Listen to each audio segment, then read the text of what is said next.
रायगड जिल्ह्यातील उरण नगर परिषदेमध्ये महाविकास आघाडी आणि मनसेची युती झालेली आहे। प्रचाराच्या पोस्टरवरती महाविकास आघाडीच्या नेत्यांसोबत मनसे अध्यक्ष राज ठाकरे यांचा फोटोही लावण्यात आलेला आहे। तर काँग्रेस मुंबईमध्ये स्वबळावरती लढत असताना दुसरीकडे नगरपालिकेसाठी महाविकास आघाडी आणि मनसेची युती ही आपल्याला पाहायला मिळते।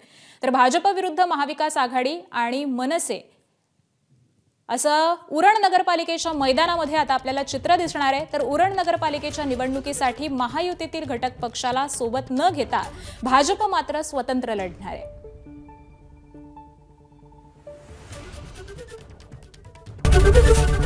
एबीपी माझा, उघडा डोळे बघा नीट।